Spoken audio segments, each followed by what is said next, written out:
강남 한복판의 호텔 예식장. 겨울 햇살이 통유리를 타고 들어와 흰 꽃다발 위에 내려앉던 그날, 저는 그 자리가 제 인생에서 가장 먼 여정의 출발점이 될 줄은 조금도 몰랐습니다. 어머님, 멀리까지 와주셔서 정말 감사드려요. 저는 입구에서 미소를 띠며 인사를 건넸습니다. 시어머니, 남편, 시동생. 세 분이 코스 정찬 자리에 나란히 앉아 와인잔을 기울이는 동안 접수 테이블 앞에서 축의금을 받던 사촌동생의 손끝이 잠깐 멈췄습니다. 봉투가 얇았습니다.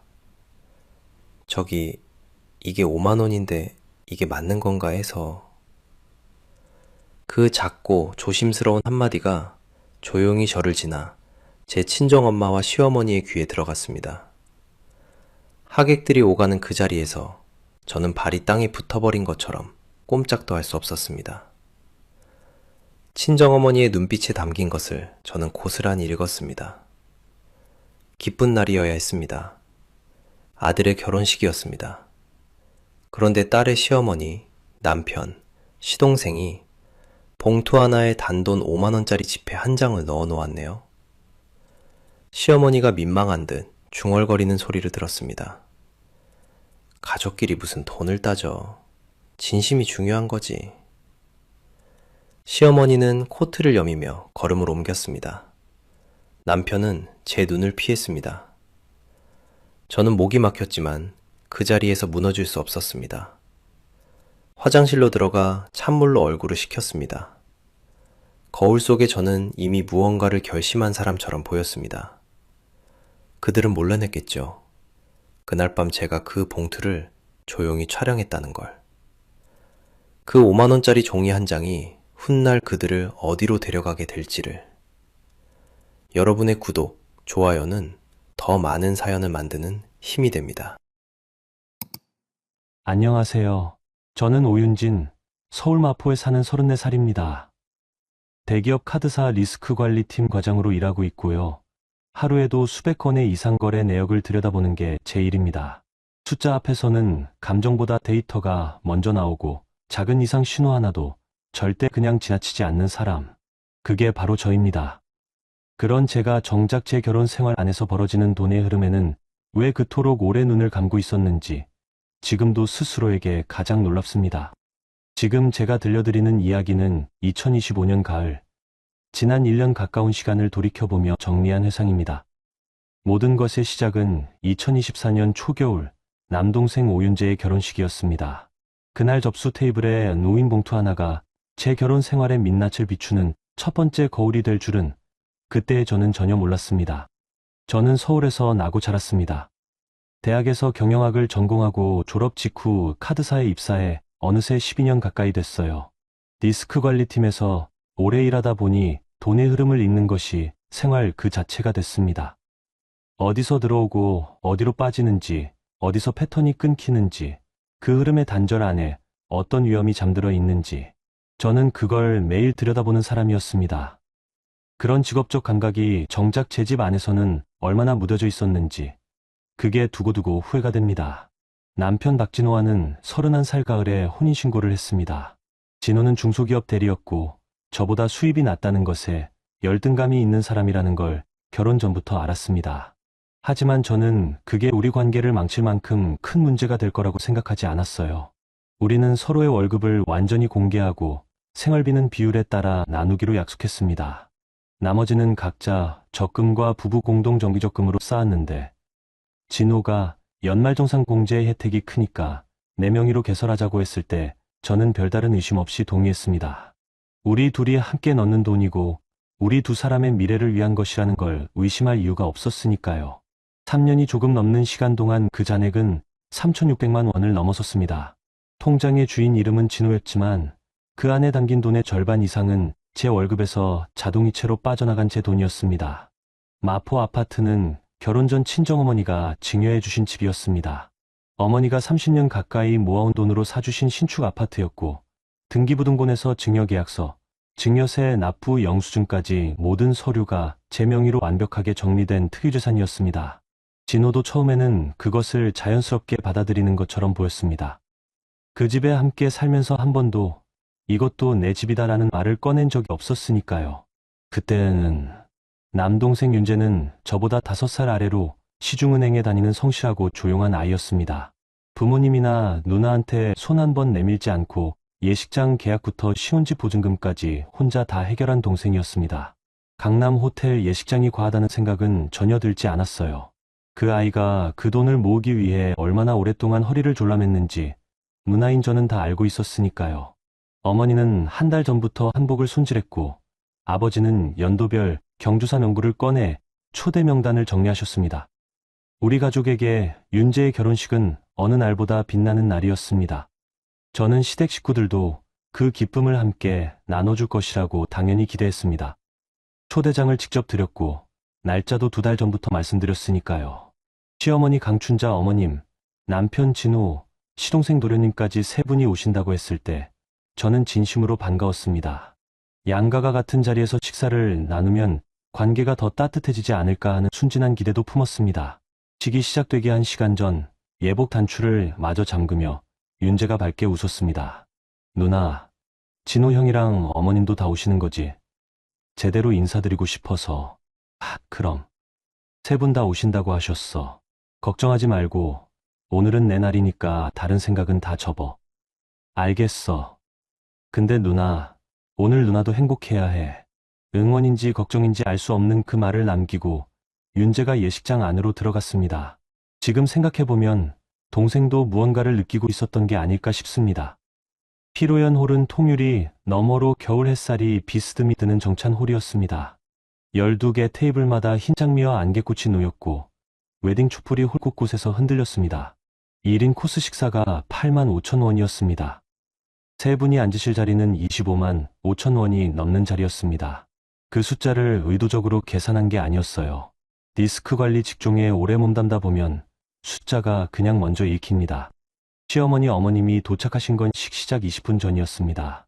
낡은 베이지 핸드백을 들고 여유로운 걸음으로 들어오셨고 진우와 도련님이 그 뒤를 따랐습니다. 도련님은 홀에 들어서자마자 스마트폰을 들어 꽃장식과 샹들리에를 배경으로 셀카를 찍기 시작했습니다.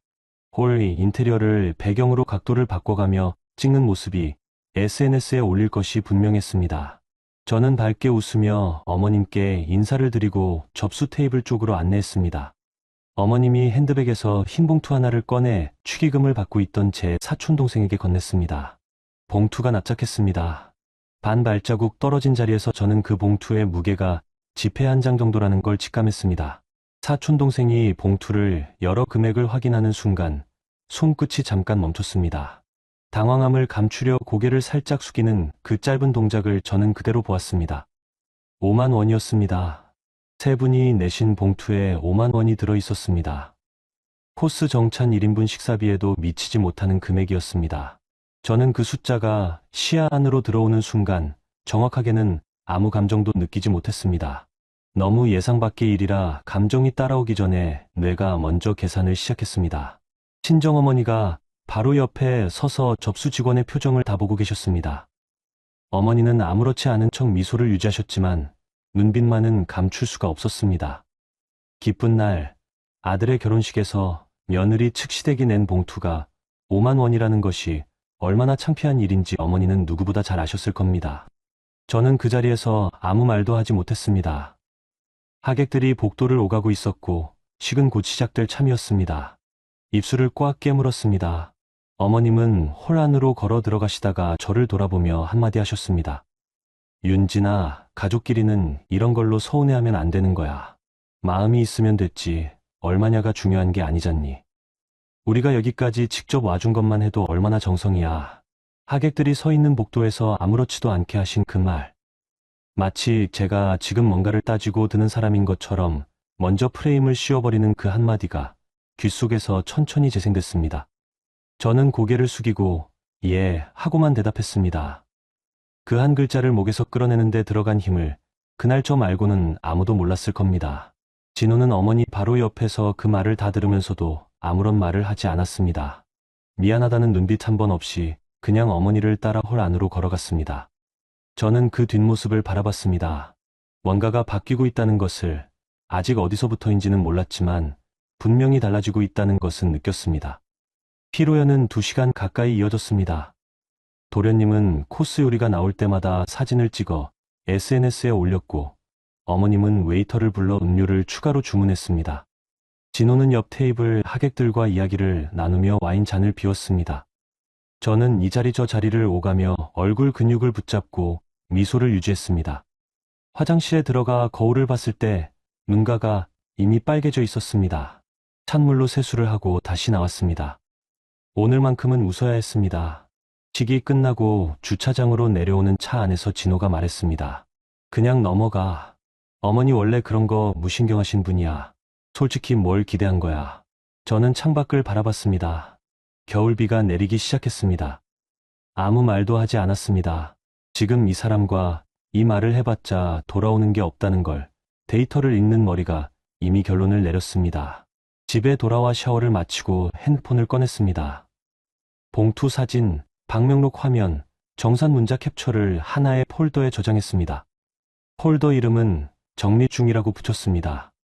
진호는 거실 소파에서 스마트폰을 들여다보고 있었습니다.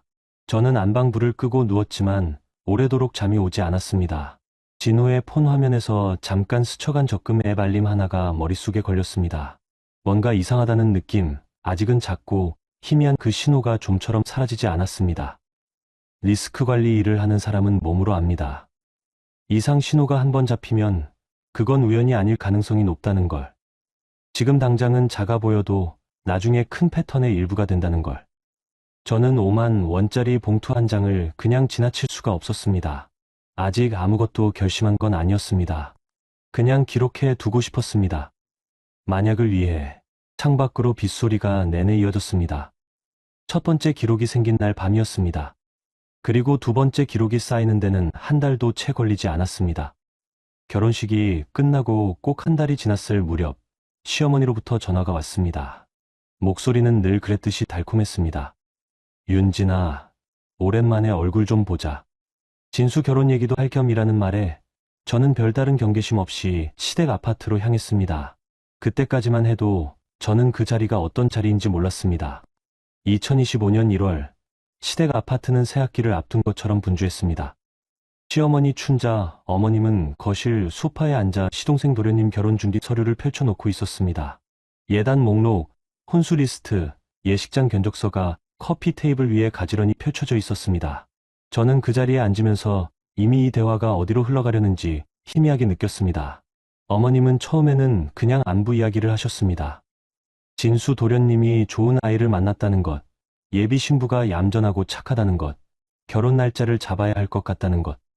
저는 고개를 끄덕이며 들었습니다.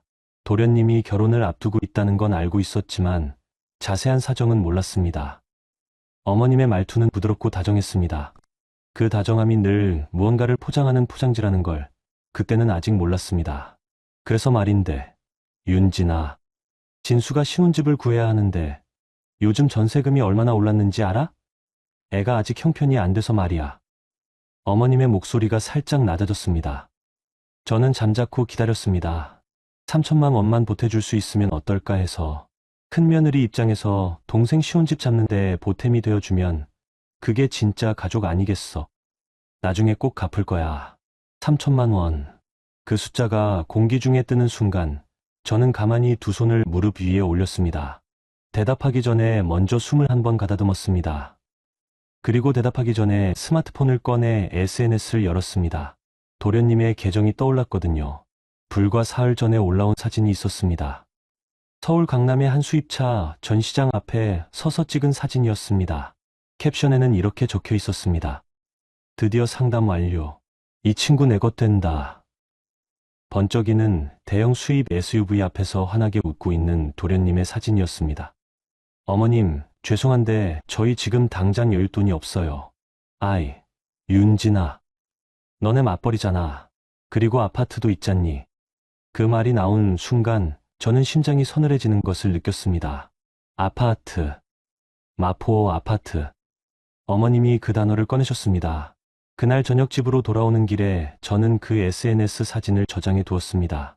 도련님이 수입 SUV 상담을 받으면서 신혼집이 없다고 말하는 이 상황. 그 계산이 어딘가 이상하다는 것을 숫자로 먹고 사는 사람의 감각이 또렷하게 짚어냈습니다. 집에 도착하자 진호가 소파에 앉아 있었습니다. 저는 가방을 내려놓으며 말했습니다. 오늘 어머님이 진수 도련님 신혼집 전세금으로 3천만 원을 요청하셨어. 응, 나도 들었어. 어떻게 생각해? 드릴 수 없어. 우리한테 그 여윳돈이 없고 설령 있어도 목적 없이 쓸 수 있는 돈이 아니야. 야, 왜 이렇게 야박하게 굴어? 어머니가 꼭 갚는다고 하셨잖아. 진호의 목소리가 살짝 올라갔습니다. 저는 핸드폰을 꺼내 도련님 SNS 화면을 보여줬습니다. 신혼집, 전세금이 없다는 사람이 수입 SUV 계약 상담을 받고 있어. 진호 씨, 이게 말이 돼? 진호는 화면을 보고 잠깐 굳었다가 시선을 피했습니다. 그건 진수가 알아서 하는 거지. 그거랑 이거랑 별개야. 그리고 윤진아, 솔직히 말해. 너 아파트 있잖아. 어머니 눈에는 그게 다 가족 재산처럼 보이는 거야. 저는 그 말을 듣는 순간 진우의 얼굴을 한번 오래 바라봤습니다. 그 눈빛 안에 뭔가가 담겨 있었습니다. 오래전부터 품어왔던 무언가, 마포 아파트에 대한 무언가. 그 아파트는 내 어머니가 증여해 주신 내 특유 재산이야. 가족 재산이 아니야. 알겠어, 알겠어. 그냥 해본 말이야. 진호는 아무렇지 않게 말을 거뒀습니다. 하지만 저는 그 한마디를 흘려듣지 않았습니다. 다음날 출근길, 저는 지하철 안에서 공동적금 앱을 열어봤습니다. 잔액이 그대로였습니다. 3,620만 원. 하지만 그 숫자를 들여다보는 시선이 전날과는 달랐습니다. 진호 명의 통장, 내 돈이 절반 이상 들어간 적금. 어머님이 3천만 원을 요구했고 진호는 이미 내 아파트를 가족 재산이라고 불렀습니다. 출근 지하철 안에서 저는 가방 안에서 수첩을 꺼내 작은 글씨로 날짜와 대화 내용을 적었습니다. 두 번째 기록이었습니다. 그날 저녁 진호의 핸드폰에서 어머님과의 카톡 알림이 잠깐 화면을 비췄습니다. 진수 착오는 알아서 처리할게. 윤진이 설득 잘 해봐. 저는 그 문장을 보았습니다. 설득. 어머님과 진호 사이에서 저는 설득해야 할 대상이었습니다. 빌려주거나 내놓거나 설득되어야 할 사람. 그 구도가 이미 잡혀 있었습니다. 저는 그날 밤 주방불을 켜고 혼자 앉아 있었습니다. 수첩을 다시 펴서 날짜별로 정리했습니다. 12월, 결혼식 5만 원 봉투. 1월, 신혼집 명목 3천만 원 요구. 수입 SUV 상담 사진. 아파트도 가족 재산이라는 남편의 말. 줄을 그어 연결하고 나니 선이 어디를 향하는지 보였습니다. 저를 향하고 있었습니다. 제 돈을 향하고 있었습니다. 주방 창밖으로 겨울밤 마포 강변이 내려다 보였습니다. 그 아파트는 제 어머니가 주신 집이었습니다. 누구도 그것을 가져갈 수 없었습니다. 저는 그 자리에서 다짐했습니다. 감정으로 싸우지 않겠다고, 숫자와 서류로 싸우겠다고. 그게 제가 12년 동안 배워온 방식이었으니까요. 하지만 싸움이 이토록 빠르게, 이토록 정면으로 들어올 줄은 아직 예상하지 못했습니다. 3월의 어느 아침이었습니다. 출근 준비를 마치고 지하철역으로 향하는 길에 핸드폰이 울렸습니다. 은행 자동 알림이었습니다. 저는 걸음을 멈추고 화면을 확인했습니다. 그리고 그 자리에 굳어버렸습니다. 부부 공동 정기적금 해지 처리가 완료되었습니다. 출금 금액 3,621만 8,450원. 만기가 한 달도 채 남지 않은 적금이었습니다. 저는 그 숫자를 2번, 3번 다시 읽었습니다. 적금 해지. 3,600만 원이 넘는 돈이 사라진 것이었습니다. 제 월급에서 매달 빠져나가 3년 넘게 쌓인 돈이 만기를 목전에 두고 해지됐습니다. 저는 아무 말 없이 핸드폰을 쥔 손에 힘을 줬습니다.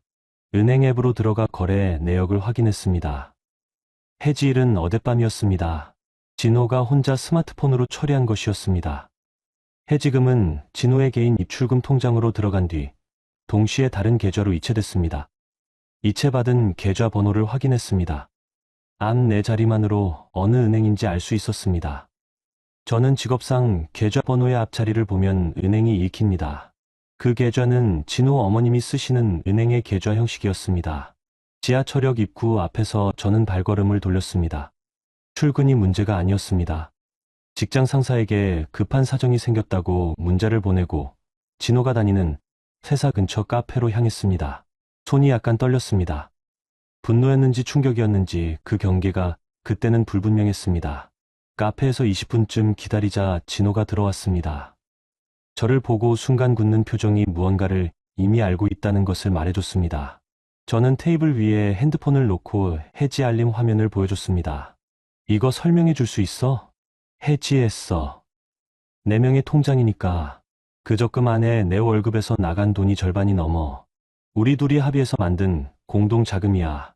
어디로 보냈어? 진호는 시선을 내리깔며 커피 잔을 만지작거렸습니다. 어머니한테 잠깐 맡긴 거야. 진수 시혼집 준비하는데 급하게 쓸 일이 생겨서. 나중에 채워 넣으면 되잖아. 어머님 계좌로 간 거 맞지? 그리고 거기서 진수 도련님 수입차 인도금으로 간 거 아니야? 그 질문에 진호의 손이 멈췄습니다. 저는 그 멈춤을 보았습니다. 카페 안에서 흐르는 배경음악 소리가 유난히 크게 들렸습니다. 4명의 통장인데 무슨 횡령이야. 과장 좀 하지 마. 진호의 목소리에 방어가 실렸습니다. 저는 그 말을 듣는 순간 감정을 내리눌렀습니다. 감정이 올라오면 질 수 있었습니다. 저는 이 싸움을 감정으로 하면 안 된다는 것을 그 순간 명확하게 알았습니다. 진호 씨, 명의가 내 이름이라고 해서 그 안에 돈이 전부 내 돈이 되는 건 아니야. 내가 매달 자동이체로 넣은 금액, 3년치, 이체 내역이 다 남아있어. 법적으로 이건 부부 공동 자금이야. 법이 어쩌고 저쩌고 그런 말이나 하는 거야? 가족 사이에 그렇게 법 들이밀 거야? 가족이니까 지금 이렇게 마주 앉아서 얘기하는 거야. 하지만 진호 씨가 돈을 돌려놓지 않으면 다음 단계는 달라져. 진호는 더 이상 아무 말도 하지 않았습니다. 카페를 나오는 그의 등을 바라보며 저는 핸드폰을 꺼내 윤재에게 전화를 걸었습니다. 윤재야, 나야. 지금 통화돼? 응, 누나. 무슨 일이야? 목소리가 이상해. 이상한 일이 생겼어. 네, 도움이 필요해. 은행원 머리로 좀 봐줘야 할 게 있어. 전화기 너머에서 윤재가 조용히 대답했습니다. 알았어. 퇴근하고 바로 갈게. 그날 저녁 카페에서 마주 앉은 윤재는 제가 건넨 자료를 들여다봤습니다. 적금 해지 알림, 이체 내역, 도련님 SNS 수입차 사진의 날짜. 윤재는 은행원답게 침착하게 자료를 읽어 내려갔습니다. 누나, 이거 이체 날짜 봐. 해지금이 어머님 계좌로 들어간 날이랑 진수씨, 차량 인도금 납부 날짜가 거의 같아. 수입차 딜러십 계약금이랑 인도금 납부 타이밍이 딱 맞는다고. 그게 어떤 의미야? 돈 세탁이라고 하긴 그렇고 자금 경로 숨기기야. 진호 형 명의로 빠진 돈이 어머님 계좌를 거쳐서 진수씨 차 인도금으로 간 거라면 그 흐름 자체가 증거가 돼. 금융거래정보제 출명령 신청 넣으면 법원이 계좌 흐름 다 들여다볼 수 있어. 저는 윤재의 말을 들으며 수첩에 받아 적었습니다. 날짜, 계좌, 금액, 이체 경로. 제가 매일 회사에서 하는 일이었습니다. 이상거래 패턴 분석. 다만 이번에는 타인의 계좌가 아니라 제 결혼 생활이 분석 대상이었습니다. 누나, 지금 상황 정확히 인식해야 해. 이건 부부싸움이 아니야. 재산권 침해야. 감정으로 싸우면 지는 거야. 법적 자료 싸움을 해야 해. 동생의 그 한마디가 제 머릿속 어딘가를 정확하게 건드렸습니다. 저도 그걸 알고 있었습니다.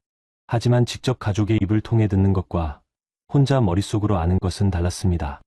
저는 그제야 비로소 눈물 같은 게 나올 것 같다는 것을 느꼈습니다. 하지만 울지 않았습니다. 눈을 한번 감았다가 떴습니다. 알아. 나도 그렇게 생각해. 자료 정리 도와줄 수 있어? 당연하지. 우리 법원에 낼 수 있는 자료부터 목록 만들자. 그날 밤 카페에서 우리 남매는 2시간 가까이 마주 앉아 있었습니다. 빈 음료잔이 2개씩 쌓이는 동안 파일 목록이 채워졌습니다. 자동이체 3년치 내역, 적금 해지 알림 캡처, 진호명의 이체 기록, 어머님 계좌로 들어간 날짜, 차량 인도금 납부 날짜. 윤재는 은행원으로서 알 수 있는 절차와 방법들을 차근차근 알려줬습니다.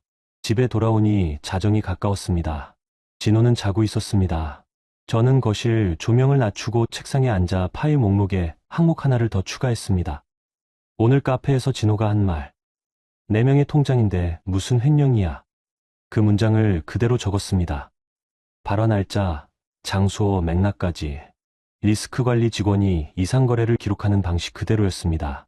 춘자 어머님 계좌를 거쳐 도련님의 수입 SUV 인도금으로 흘러간 3,600만 원. 이제 그것은 더 이상 남편의 실수가 아니었습니다. 의도가 있는 자금 이동이었고 저는 그것을 증명할 자료를 모으기 시작했습니다. 아직 싸움이 시작된 게 아니었습니다. 하지만 준비는 시작됐습니다. 춘자 어머님의 생신은 4월이었습니다. 저는 그날 가기 싫었습니다. 하지만 가지 않으면 또 다른 빌미를 줄 것 같았습니다. 저는 생신 당일 아침 일찍 일어나 백화점에서 산 케이크 상자를 들고 그리고 봉투 하나를 챙겨서 시댁 아파트로 향했습니다.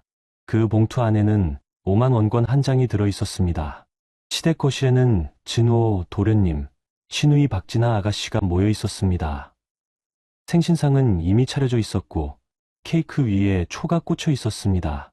어머님은 설빔처럼 차려입고 소파 상석에 앉아 계셨습니다. 저는 들어가서 인사를 드리고 케이크 상자를 내려놓은 다음 그 봉투를 꺼내 어머님 앞에 올려놓았습니다. 어머님, 생신 축하드려요. 어머님이 봉투를 드셨습니다. 그 무게를 손으로 느끼는 순간 표정이 굳어졌습니다. 봉투를 열어보시더니 눈이 커졌습니다. 이게 뭐야? 가족끼리는 돈을 따지면 안 된다고 하셨잖아요. 마음이 중요하다고 하셨으니까 마음을 담아왔어요. 거실 안에 있던 모든 사람이 저를 바라봤습니다. 진호의 얼굴이 굳었습니다. 진아 아가씨가 뭔가를 말하려는 것 같았습니다. 하지만 저는 거기서 멈추지 않았습니다. 그리고 어머님, 한 가지 더 말씀드릴 게 있어요. 저는 핸드폰을 꺼내 화면을 어머님 쪽으로 돌렸습니다. 적금 해지 알림 캡처, 이체 내역, 도련님 차량 인도금 날짜가 일치하는 표였습니다. 윤재가 날짜별로 정리해준 그 표. 부부 공동 적금이 어머님 계좌를 거쳐 진수도련님 수입차 인도금으로 들어간 날짜가 정확히 일치해요. 저는 이게 어떤 상황인지 잘 압니다. 그 순간 거실 공기가 달라졌습니다. 야, 지금 뭐 하는 거야? 가족 생신 자리에서 이게 무슨 짓이야? 진호가 자리에서 일어났습니다. 그 목소리에는 당황과 분노가 동시에 담겨 있었습니다. 어머님은 봉투를 테이블에 내려놓으시며 입술을 굳게 닫으셨습니다. 도련님은 시선을 피했습니다. 진아 아가씨만이 저를 노려봤습니다. 새언니, 지금 진짜 너무한 거 아니에요? 어머니 생신날에 이런 걸 꺼내요? 아가씨, 저는 사실을 말씀드리는 거예요. 저는 목소리를 낮추지 않았습니다. 감정을 올리지도 않았습니다. 그냥 데이터를 읽듯이 말했습니다. 그게 오히려 그 자리를 더 조용하게 만들었습니다. 그날 이후가 진짜 전쟁이었습니다. 사흘 뒤 진호 명의로 이혼 소장이 날아왔습니다.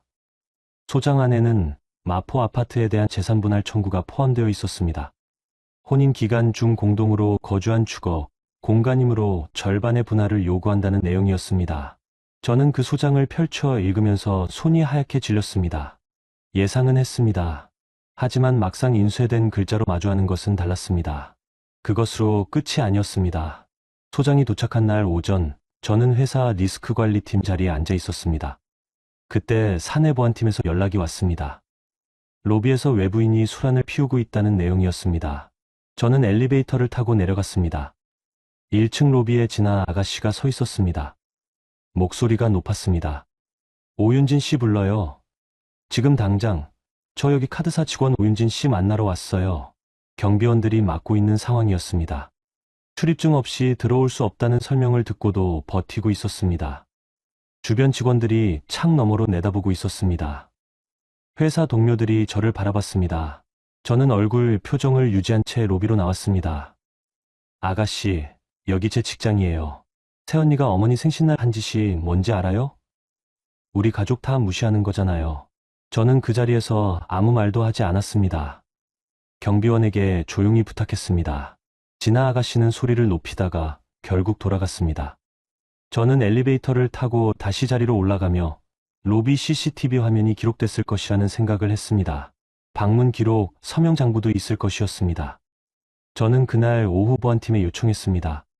로비 CCTV 영상과 방문 기록 보존을 요청한다고. 그로부터 이틀 뒤 사내 익명 커뮤니티인 블라인드에 게시물이 하나 올라왔습니다. 카드사 직원 중 한 명이 시댁 재산을 노리고 남편을 이용했다는 내용이었습니다. 회사 이름은 나오지 않았지만 부서와 직급이 특정될 만한 내용이 담겨 있었습니다. 동료 한 명이 조심스럽게 링크를 보내줬습니다. 저는 그 화면을 캡처했습니다. 파일명은 증거 17번이라고 붙였습니다. 이혼 소장, 아파트 분할 청구, 회사 로비 소란, 블라인드, 허위, 비방글. 사흘 사이에 4가지 공격이 동시에 들어왔습니다. 저는 그것을 공격이라고 불렀습니다. 마음이 흔들리는 것을 느꼈지만 무너지지는 않았습니다. 그날 밤 저는 책상에 앉아 고소장 양식을 열었습니다. 명예훼손, 업무방해, 항목을 채우기 시작했습니다. 손이 떨리지 않았습니다. 손이 떨리면 진다는 것을 이미 알고 있었습니다. 저는 그날 새벽까지 자리에 앉아 증거 파일 목록을 재정리했습니다. 파일 숫자가 늘어날수록 마음이 오히려 단단해지는 이상한 경험을 했습니다. 이것이 제가 싸울 수 있는 방식이었습니다. 이혼 소장을 받은 지 열흘쯤 지난 밤이었습니다. 핸드폰에 낯선 번호로 문자가 왔습니다. 형수님, 저 최은주예요. 한 번만 만나주실 수 있으세요? 드릴 말씀이 있어요. 저는 그 문자를 받고 잠시 화면을 바라봤습니다. 최은주, 시동생 도련님의 예비 신부였습니다. 한 번도 제대로 대화를 나눠본 적 없는 사람이었습니다. 저는 만나기로 했습니다. 무언가 있다는 직감이 왔습니다. 약속 장소는 집 근처 카페였습니다. 밤 10시가 넘은 늦은 시간이었는데도 은주 씨는 이미 구석 자리에 앉아 있었습니다. 창백한 얼굴이었습니다. 눈 밑이 부어 있었고 손에 쥔 종이컵이 손떨림으로 인해 미세하게 흔들렸습니다. 저는 자리에 앉으며 조용히 물었습니다. 은주 씨, 무슨 일이에요? 잠깐의 침묵이 흘렀습니다. 은주 씨는 입술을 꾹 다물었다가 말문을 열었습니다. 형수님, 저도 당했어요. 그 말이 나온 순간 저는 컵을 내려놓았습니다. 은주 씨는 손에 쥔 종이컵을 테이블에 내려놓고 천천히 이야기를 풀었습니다. 결혼 준비를 시작하면서 시어머님이 예단 준비를 도와주겠다며 먼저 비용을 말씀드렸다는 것. 예단비가 얼마나더라, 지참금이 얼마나더라, 시댁 예식 준비에 이만큼이 든다더라. 처음엔 관행이 그런 줄 알았습니다. 결혼을 앞둔 불안감에 혹시 실례가 되면 안 되겠다 싶어 친정 부모님께 말씀드렸고, 부모님이 노후 자금으로 모아두셨던 5천만 원이 시어머님 계좌로 들어갔습니다. 그런데 형수님, 그 돈이 어디로 갔는지 아세요? 저도 나중에 알았는데요. 그 돈 중 일부가 오빠 차 계약금으로 들어갔어요. 그리고 나머지는 지금도 어머님 계좌에 그대로 있고 신혼집 준비는 하나도 안 돼 있어요. 저는 그 말을 들으며 가만히 손을 마주 잡았습니다. 은주 씨의 손은 차가웠습니다. 친정 부모님의 노후 자금 5천만 원. 그 돈으로 도련님의 수입차가 굴러다니고 있었습니다. 은주 씨가 가방에서 USB를 꺼냈습니다. 손이 가늘게 떨렸습니다. 이거 형수님한테 드려도 될 것 같아서요. 어머님이랑 오빠, 그리고 진호 씨가 나눈 대화예요. 몇 달 전에 어머님 집에 갔다가 거실에서 대화하는 걸 듣게 됐는데 혹시 모른다 싶어서 녹음을 했어요. USB를 받아드는 제 손이 잠깐 멈췄습니다. 저는 그 USB를 노트북에 꽂았습니다. 음성 파일이 열렸습니다. 춘자 어머님의 목소리가 먼저 들렸습니다. 내용은 이랬습니다. 이혼 소송을 밀어붙이면 법원이 혼인 기간 중 공동으로 산 집이니까 절반은 줄 것이다. 마포 아파트 절반을 받아내면 그걸로 진수 신혼집을 해결할 수 있다. 진호가 소송에서 지더라도 위자료는 얼마라도 받을 테니 손해볼 게 없다. 진호 목소리도 들렸습니다. 그렇게 되면 나는 어떻게 되냐는 말에 어머님이 대답했습니다. 아파트 절반 팔면 내 목도 챙겨줄 수 있다고. 저는 재생을 멈췄습니다. 카페 안에서 음악 소리가 배경으로 흘렀습니다. 은주 씨가 조용히 말했습니다. 형수님, 저희 결혼 못하겠어요. 부모님 돈을 되찾아야 해요. 그리고 형수님이 너무 억울하게 당하는 것 같아서요. 저는 USB를 쥔 채 잠시 말을 잇지 못했습니다. 처음으로 혼자가 아니라는 실감이 났습니다. 저를 위해 이 녹취를 들고 찾아온 사람이 있다는 것. 그것이 어떤 용기인지 은주 씨의 얼굴을 바라보며 알았습니다. 다음 날 저녁 저는 윤재를 불렀습니다. 셋이 윤재 직장 근처 상담실에 모였습니다. 윤재는 USB 파일을 들으며 메모를 해나갔고 이미 자신이 정리해 두었던 자금 흐름 자료와 대조했습니다. 누나, 이 녹취에서 세 사람 목소리가 명확하게 구분돼. 그리고 내용이 처음부터 마포 아파트 지분을 목적으로 한 이혼 소송 계획이야. 이거 공모죄 적용 여지가 있어. 은주 씨 5천만 원은? 어머님 계좌로 들어간 거 확인이 되면 사기 내지 불법 편취로 볼 수 있어. 명목이 뭐였어요? 은주 씨? 은주 씨가 조심스럽게 말했습니다. 예단비, 지참금 준비 도와주겠다고 하셨는데 구체적인 항목은 없었어요. 그냥 어머니 믿고 드린 거예요. 윤재는 고개를 끄덕이며 노트에 적었습니다. 저는 테이블 위에 놓인 USB를 바라봤습니다. 손톱만한 크기의 그 물체 안에 시댁의 계획이 고스란히 담겨 있었습니다. 마포 아파트 지분 탈취, 은주 씨 5천만 원 가로채기, 이혼 소송을 이용한 재산 분할 공모, 그것이 가족끼리 다정하게라는 말로 포장된 채로 진행되고 있었습니다. 누나, 감정 싸움은 이제 끝내야 해. 법정 반격이야. 증거 리스트 다시 만들자. 윤재가 노트를 펼쳤습니다. 저는 고개를 들어 창밖을 봤습니다. 가로등 불빛이 흔들렸습니다. 눈물이 나올 것 같은 순간이 왔습니다. 하지만 저는 울지 않았습니다. 오늘 울면 내일 싸울 힘이 줄어드는 것 같았습니다. 저는 수첩을 펼쳤습니다. 세 사람의 이름이 나란히 적혔습니다. 강춘자, 박진우, 박진수. 그 아래에 증거 항목이 하나씩 채워졌습니다. 시댁은 저를 마포 아파트를 빼앗기 위한 도구로 이혼 소송을 이용하고 있었습니다. 하지만 그들이 놓친 것이 있었습니다. 저는 매일 이상 거래를 추적하는 사람이라는 것. 그리고 이제 저에게는 내부 증인이 생겼다는 것. 반격의 시작이었습니다. 법률사무소를 처음 찾아간 건 5월 초였습니다. 변호사님은 제가 들고 간 파일을 훑어보시더니 잠깐 말이 없으셨습니다. 책상 위에 쌓인 서류를 한 장씩 넘기면서 표정이 조금씩 달라졌습니다. 파일 두께가 상당했습니다. 자동이체 3년치 내역 적금 해지 알림, 이체 경로 정리표, 어머님 계좌로 들어간 날짜, 차량 인도금 납부 확인서, CCTV 보존 요청 확인서, 블라인드 캡처 파일, 그리고 USB 녹취 파일. 의뢰인분, 이 자료 본인이 직접 만드신 거예요? 직업이 카드사 리스크관리 과장입니다. 변호사님이 잠깐 미소를 지었습니다. 잘하셨어요. 이 정도면 상당히 탄탄합니다. 저는 그 말을 들으면서 어깨에서 무언가가 조금 내려가는 것을 느꼈습니다. 3개월 가까이 혼자 쌓아온 자료들이 쓸모없지 않다는 확인. 그것이 그때 제게는 가장 필요한 것이었습니다. 마포 아파트 특유재산 방어가 가장 중요한 과제였습니다. 진호 측에서 주장하는 것은 혼인 기간 중 공동으로 거주한 주거이므로 분할 대상이 된다는 논리였습니다. 하지만 저에게는 반박 자료가 세 겹으로 쌓여 있었습니다. 혼인 전 체결된 증여계약서, 증여 당시의 등기부등본, 증여세 납부 영수증. 세 가지 모두 저 단독 명의였고 날짜는 혼인신고보다 6개월이 앞서 있었습니다. 거기에 더해 결혼 이후 아파트 유지 관련 관리비, 수리비, 세금 납부 내역이 모두 저명의 카드와 계좌에서 출금된 것이 확인됐습니다.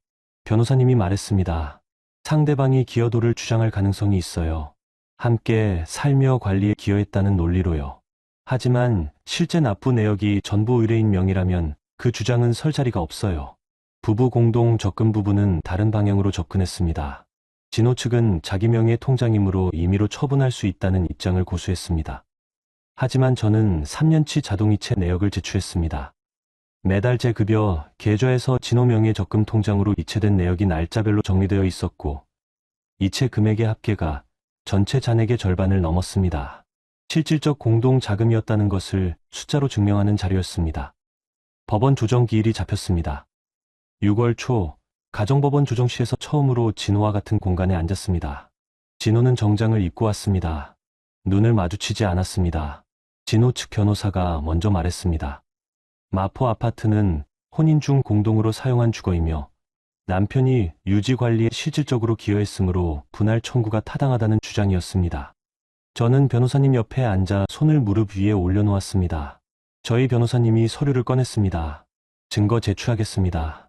해당 아파트에 대한 유지비 납부 내역입니다. 관리비, 재산세, 수리비 일체가 의뢰인 명의 카드와 계좌에서 출금된 것이 확인됩니다. 상대방의 기여도가 구체적으로 어떤 항목에서 발생했는지 입증 자료를 제출해 주십시오. 진호 측 변호사가 잠시 침묵했습니다. 진호는 표정을 유지했지만 목을 한번 가다듬었습니다. 그리고 공동적금 무단해지건에 대해 말씀드리겠습니다. 변호사님이 두 번째 파일을 꺼냈습니다. 자동이체 3년치 내역 해지 당일 이체 경로, 시어머님 계좌 경유, 차량 인도금 납부의 일치 자료였습니다. 해지금이 피청구인 어머님 계좌로 이체된 날짜와 시동생명의 차량 인도금 납부 날짜가 일치합니다. 이 흐름에 대해 피청구인 측이 설명해 주시겠습니까? 진호의 얼굴에 붉은 기운이 올라왔습니다. 변호사에게 뭔가를 속삭였습니다. 변호사가 말했습니다. 개인 적금 해지이며 가족 간 임의 사용입니다. 이체 경로상 시동생의 차량 구입 자금으로 사용된 것이 확인됩니다. 이것이 가족 간 임의 사용이라면 그 결정에 공동 자금의 절반 이상을 출연한 의뢰인의 동의가 있었는지 밝혀주십시오. 침묵이 흘렀습니다. 조정은 결렬됐습니다. 진호 측이 조정안을 수용하지 않았습니다. 본소송으로 넘어가게 됐습니다. 저는 조정실을 나오면서 뒤를 돌아보지 않았습니다. 그날 오후 은주 씨로부터 연락이 왔습니다. 추가 녹취 파일이 있다는 내용이었습니다. 춘자 어머님이 예단비 명목으로 5천만 원을 받은 뒤 은주 부모가 아는 게 없으니까 그냥 넘어갈 거다라고 말한 부분이 담긴 파일이었습니다. 저는 그 파일을 변호사님께 전달했습니다. 진아 아가씨 건도 정리됐습니다. 로비 CCTV 영상과 방문 기록 서류, 블라인드 게시물 캡처. 사내 법무팀이 게시물 작성 정황을 IP 추적과 접속 기기 분석으로 좁혔습니다. 작성자가 진아 아가씨라는 것을 특정할 수 있는 정황이 확보됐습니다. 사실과 다른 내용으로 직장인의 명예를 훼손한 것이었습니다. 형사 고소장이 추가로 접수됐습니다. 본소송이 시작됐습니다. 저는 회사에서 점심을 먹는 시간에도 퇴근 후 집에 앉아서도 서류를 들여다봤습니다. 감정을 쏟아낼 시간이 없었습니다. 서류를 읽고 정리하고 확인하고 보완했습니다. 리스크 관리 업무를 하면서 배운 모든 것을 이 싸움에 쏟아부었습니다. 그들은 처음부터 감정을 이용했습니다. 가족이라는 이름, 정이라는 말, 야박하다는 프레임. 하지만 저는 그 감정의 언어의 숫자와 날짜와 계좌 내역으로 답했습니다. 그것이 제가 아는 가장 명확한 언어였습니다. 가정법원 법정은 생각보다 조용한 곳이었습니다. 방청석은 비어 있었고 판사님과 양측 변호사 그리고 진호와 저만이 그 공간 안에 있었습니다. 창으로 들어오는 빛이 서류 위에 내려앉았고 에어컨 소리가 낮게 깔렸습니다. 저는 의자 등받이에 등을 기대지 않고 앉았습니다. 진호는 건너편 자리에 앉아 있었습니다. 진호 측 변호사가 먼저 주장을 펼쳤습니다. 마포 아파트는 혼인 기간 3년여 동안 두 사람이 공동으로 거주한 주거이며 남편이 생활 유지와 수리 관리에 실질적으로 기여했다는 주장이었습니다. 결혼 이후 아파트 가치가 상승한 것도 부부 공동의 노력 덕분이라는 내용도 덧붙여졌습니다. 피청구인이 기여했다는 아파트 유지 관리 비용의 항목과 구체적인 납부 내역을 제출해 주십시오. 저희 변호사님의 요청이 나왔습니다. 진호 측에서 제출한 서류는 구체적인 납부 기록이 아닌 일반적인 진술 자료뿐이었습니다. 반면 저희가 제출한 관리비, 재산세, 수리비 납부 내역은 3년치 카드 명세서와 계좌 이체 기록이 날짜별로 정리되어 있었습니다. 금액 항목 하나하나가 제 명의에서 출금된 것이었습니다. 판사님이 서류를 들여다보셨습니다. 잠시 침묵이 흘렀습니다. 피청구인 측, 의뢰인이 기여했다는 구체적인 납부 내역이 있습니까? 진호 측 변호사가 잠깐 머뭇거렸습니다. 구체적인 영수증이나 이체 기록을 현재 준비하지 못했습니다. 그렇다면 청구인 측 자료가 유일한 납부 내역으로 검토됩니다. 진호는 자리에서 움직이지 않았습니다. 하지만 그 얼굴에서 무언가가 빠지는 것이 보였습니다. 확신. 그것이 빠져나가는 표정이었습니다. 두 번째 쟁점인 공동적금 무단 해지 건이 다뤄질 차례였습니다. 진호 측은 자기 명의의 금융상품을 자신의 재량으로 처분한 것이며 처분된 자금은 가족 간 임시 사용이었다는 입장을 반복했습니다. 하지만 저희 측에서 다음 자료를 제출했습니다. 3년치 자동이체 내역 청구인 급여, 계좌에서 피청구인 명예적금 통장으로의 정기 이체 기록, 그리고 자금 이동 경로 정리표였습니다. 그리고 은주 씨가 제공한 녹취 파일이 재생됐습니다. 법정의 목소리가 흘렀습니다. 춘자 어머님의 목소리였습니다. 이혼 소송으로 마포 아파트 절반을 받아내면 진수 신혼집이 해결된다는 내용, 진호가 소송에서 지더라도 위자료를 받으면 된다는 내용, 진호에게는 아파트를 팔아 몫을 챙겨주겠다는 말이 또렷하게 들렸습니다. 진호의 대답도 녹음되어 있었습니다. 어머니 생각대로 하시면 된다고 판사님이 재생을 멈추게 했습니다. 그리고 한 번 더 녹취 일부를 확인하셨습니다. 법정이 고요해졌습니다. 진호가 처음으로 몸을 움직였습니다. 변호사에게 고개를 기울이며 무언가를 낮게 말했습니다. 변호사가 답변을 준비하는 사이 저는 테이블 위에 손을 가지런히 올려놓았습니다. 피청구인이 녹음 내용의 진정성을 다투실 의향이 있습니까? 판사님이 물으셨습니다. 진호 측 변호사가 잠깐의 침묵 끝에 답했습니다. 검토가 필요합니다. 그 침묵의 길이가 답이었습니다. 같은 날 오전 별도로 진행 중이던 은주 씨 측의 민사 소송에서도 움직임이 있었습니다. 춘자 어머님이 예단비 명목으로 받은 5천만 원에 관해 진술하는 자리에서 어머님은 처음에는 은주 씨 부모가 자발적으로 드린 것이라고 말씀하셨습니다. 하지만 은주 씨 측이 통화 기록과 추가 녹취를 제시하자 어머님의 말이 흔들렸습니다. 자세한 내용은 기억이 나지 않는다. 진수가 다 알아서 했다. 자신은 모른다. 말을 3번 바꾸셨습니다. 도련님은 차량 인도금의 출처에 대해 명확한 답변을 하지 못했습니다. 본인의 사업 수익이라고 했다가 지인에게 빌린 것이라고 했다가 마지막에는 가족이 빌려준 것이라고 했습니다. 3가지 진술이 모두 달랐습니다. 법정 복도에서 점심 휴정 시간에 저는 창가에 서 있었습니다. 그때 복도 끝에서 은주 씨가 나타났습니다. 손에 서류 봉투를 들고 있었습니다. 저와 눈이 마주치자 은주 씨가 천천히 걸어왔습니다. 형수님, 저 오늘 통보할 거예요. 진수 도련님한테요? 은주 씨가 고개를 끄덕였습니다. 하온이요. 더 이상 못하겠어요. 부모님 돈은 법대로 받을 거고요. 저는 그 말을 듣고 한동안 말이 없었습니다. 은주 씨는 담담했지만 눈 밑이 빨개져 있었습니다. 저는 아무 위로의 말도 하지 않았습니다. 말로 위로할 수 있는 상황이 아니라는 것을 알았습니다. 그냥 한번 손을 잡았습니다. 오후 법정이 재개되기 직전 도련님이 복도에 나타났습니다. 은주 씨가 그 앞에 섰습니다. 진수 씨, 저 파혼할게요. 부모님 5천만 원 돌려주시면 더 이상 뭘 요구할 생각 없어요. 도련님의 얼굴이 굳었습니다. 뭔가를 말하려 했지만 은주 씨가 먼저 돌아섰습니다. 도련님은 그 자리에서 핸드폰을 꺼내 전화를 걸었습니다. 어머님께 전화하는 것 같았습니다. 얼마 뒤 저는 복도 반대쪽에서 진호가 나타나 도련님과 마주하는 것을 봤습니다. 두 사람의 목소리가 낮지만 날카롭게 오갔습니다. 책임을 서로 떠넘기는 소리였습니다. 저를 이렇게 만든 가족들이 이제 서로를 향해 같은 날을 세우기 시작했습니다. 판세가 뒤집혔습니다. 저를 탐욕스러운 며느리로 몰아 아파트를 빼앗으려던 그들의 계획이 무너지고 있었습니다. 저는 오후 법정을 마치고 나오면서 처음으로 고개를 들어 하늘을 봤습니다. 여름이 끝나가는 서울 하늘이었습니다. 아직 끝나지 않았지만 끝이 보이기 시작했습니다. 판결문은 2025년 가을, 노란 은행잎이 첫 번째 바람에 흔들리던 날 오전에 도착했습니다. 저는 회사에 있었는데 변호사님으로부터 문자가 왔습니다. 좋은 결과입니다. 전화 주세요. 저는 회의실로 들어가 문을 닫고 전화를 걸었습니다. 법원은 마포 아파트를 재산분할 대상에서 완전히 제외했습니다. 혼인 전 청구인 모친으로부터 증여받은 특유재산이며 혼인 기간 중 유지 관리 기여가 청구인 단독 명의에서 이루어졌음이 확인된다는 이유였습니다. 피청구인의 기여도를 인정할 객관적 자료가 없다는 점도 명시됐습니다. 부부 공동 적금 무단 해지에 대해서는 피청구인이 원금 상당액을 반환하도록 했습니다. 공동 자금으로 볼 수 있는 청구인의 출연 비율이 확인됐으며 피청구인이 단독으로 해지해 가족 구성원의 차량 구입 대금으로 사용한 것이 인정됐습니다. 위자료는 5천만 원이었습니다. 진아 아가씨에게는 형사 절차와 별도로 명예훼손에 따른 민사 손해배상 1천만 원이 선고됐습니다. 허위 내용을 사내 익명 커뮤니티에 게시하여 직장인의 사회적 평판을 훼손했다는 이유였습니다. 형사 기소는 별도로 진행 중이었습니다.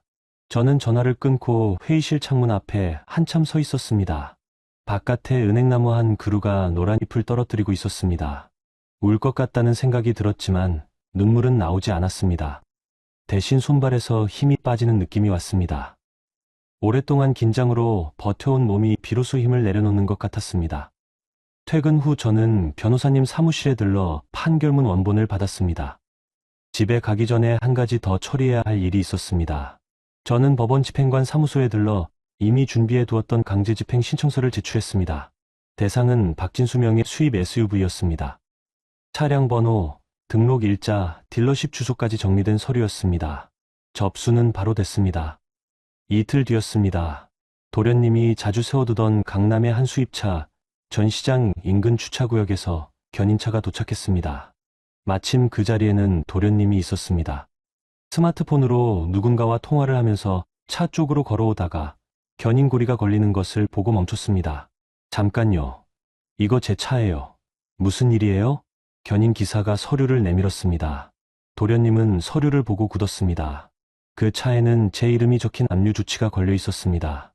쇼윈도에 비치는 번쩍이는 차체 위로 견인 갈고리가 자리를 잡았습니다.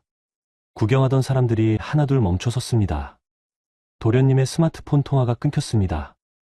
도련님은 형에게 전화를 걸었고, 형에게 전화를 걸었던 진호는 어머님에게 전화를 걸었을 것이었습니다. 그 연락망이 돌아가는 사이에 SUV는 견인차에 실렸습니다. 저는 그 자리에 없었습니다. 나중에 윤재가 알려줬습니다. 견인 현장을 지나다 봤다는 지인에게 전해 들었다고 했습니다. 저는 그 이야기를 들으면서 아무 말도 하지 않았습니다. 속이 시원하다기보다는 뭔가가 정리됐다는 느낌이 들었습니다. 오래 엉켜있던 실타래가 하나씩 풀리는 것 같았습니다. 판결 이후 시댁은 서로를 물어뜯기 시작했습니다.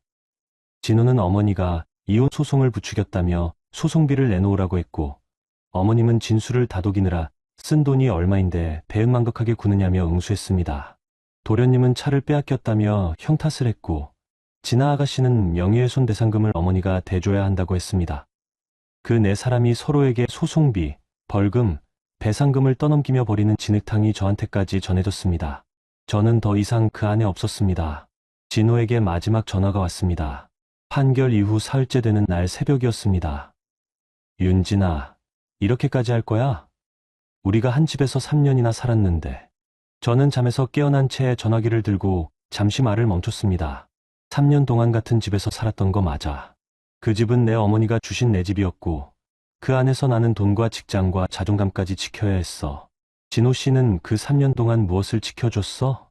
진호는 아무 말도 하지 않았습니다. 저도 더 이상 할 말이 없었습니다. 전화가 끊겼습니다. 창밖으로 새벽 마포 강이 보였습니다. 물 위에 가로등 불빛이 길게 반사되고 있었습니다. 다음 날 저녁 저는 집에 돌아와 거실 조명을 켰습니다. 친정어머니가 주신 아파트 그 거실에 따뜻한 빛이 가득 찼습니다. 소파에 앉아서 잠시 그 빛을 바라봤습니다. 윤재가 보낸 문자 한 줄이 왔습니다. 누나, 밥 먹었어? 저는 웃으며 답장을 보냈습니다. 응, 잘 먹었어. 오래 잊고 있던 것 같은 단순하고 아무 일도 없는 하루였습니다. 마포 아파트는 제 것이었습니다. 처음부터 제 것이었고 끝까지 제 것이었습니다. 빼앗기지 않았습니다. 그리고 저는 이제 그 집에서 누군가의 야박한 며느리도 탐욕스러운 아내도 아닌 그냥 오윤진으로 살아가기로 했습니다. 살아가기로 했습니다. 살아가기로 했습니다. 살아가기로 했습니다.